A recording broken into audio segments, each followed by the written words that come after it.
Smashed it! Hey, my voice is back to normal. It's time for some thrift shopping in Shimokitazawa. Well, not thrift shopping, vintage shopping. The old clothes there is vintage or retro, and the other one is just old? I don't know. Who decides what's what? Do you know? Let me know. Anyways, Shimokitazawa is a hipstery area with lots of second-hand shops and independent cafes. The buildings are incredibly cute, and the whole area is decorated with plants, art, and children's drawings from some local school, I assume. And there is a beer garden, which was closed on a Tuesday, unfortunately. By the way, don't go anywhere on a Tuesday in Tokyo. Everything is closed. Well, I exaggerate a bit, but we were surprised how many stores were closed on that day. But we managed. It's fine. I just found some new tofu milk. Tofu milk? Tofu. Soy milk. Soy milk like melon, black tea, chocolate mint, strawberry, and there are so many more. It's insane. Usually we can find like one or two kinds. Like coffee and banana. This is amazing. Like I would have loved to buy all of them, but kind of heavy. Und? Ist gar nicht so süß, wie ich erwartet habe. Ja, ich bin auch überrascht, dass Melon nicht Wobei ich auch vergessen habe, erschlagend süß Willst du ist.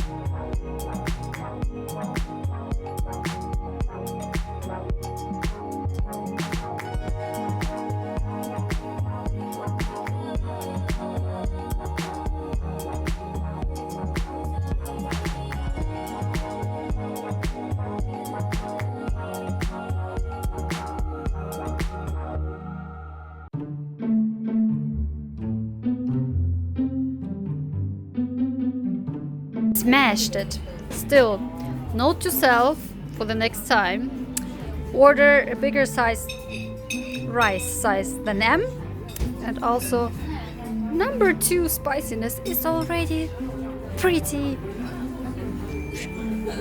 spicy, so I can't even imagine what number 10 would taste like. I'm dying. Laura ordered number 1 and she's struggling. But it was amazing. Amazing. The vegetables are just amazing. Amazing.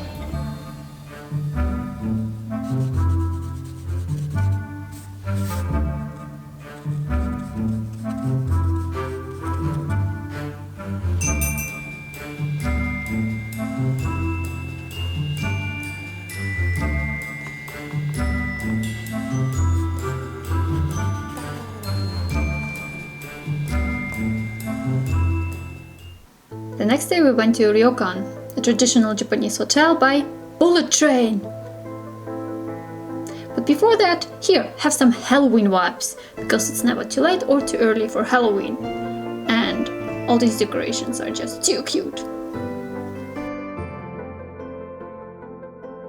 That's it, that's all I have. Kinda anticlimactic. Sorry. Back to the trip! So we got on a train, and another train. And we got ourselves a bento, which is a lunchbox. This is a vegan one. A vegan bento in Japan. What a time to be alive. This is the bento natingat for all the non-vegans out there. And this is a notebook with original artwork by Rina Blue. I used it for planning the trip. After about 1 hour of train ride, we got on a bus, with a robotic lady voice giving us instructions. Please take off your shoes at the entrance. We finally arrived in the mountains. Rural area with third sightings of autumn colors. The bus race took almost 1 hour, and I enjoyed every second of it.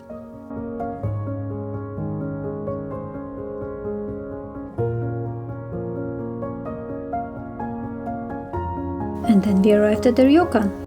Please take off your shoes at the entrance. Yes, robotic lady voice.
The Takaragawa Onsen is a 100-year-old hotel deep in the mountains. It has multiple open-air hot springs right next to the river, which I didn't film because, well, people would probably not appreciate it if I filmed them naked.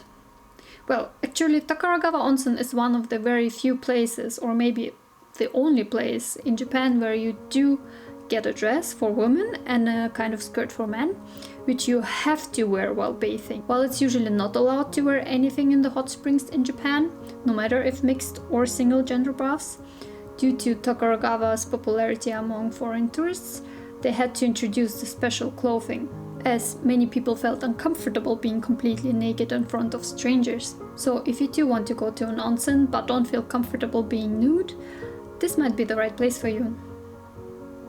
In the hotel we wore a yukata, which is basically a summer kimono, and a robe, since it was pretty chilly outside once the sun set.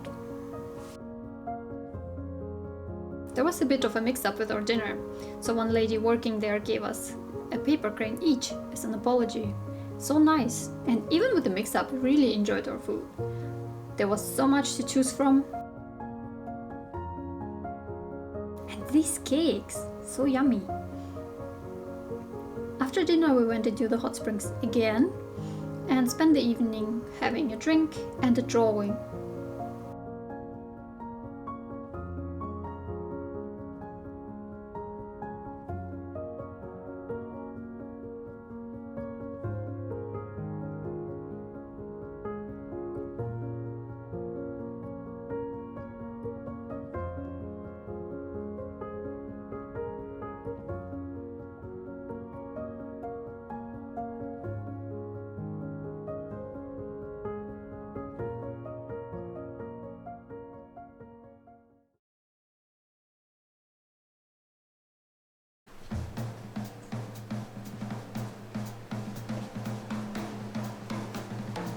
First thing in the morning we took another bath, and only left because we were almost collapsing from hunger.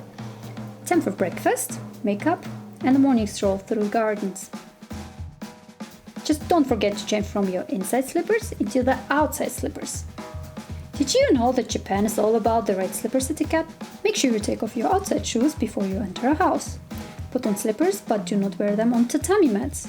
That's where you only wear socks or your skin, also called barefoot. There are also special slippers for the toilet. Do not wear your house slippers in the toilet. And there are special slippers for the outside areas. And for the balcony. And no slippers around bathing areas. Well, sometimes there are. I don't know. Do you know? Let me know. Back to the trip. Everything looks different in the morning sun. And the air is crispy cold and clean. There's no need for music here. The sound of the river is the best soundtrack.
Staying at Takaragawa Onsen was a big dream of mine, but I never thought I could go there because it's just too expensive. But then we were like, fuck it, it's worth it. And we booked it. And it was worth every penny. I would rather buy less clothes or used phones or whatever, just to have such experiences. I wasn't sad leaving Takaragawa, but grateful instead.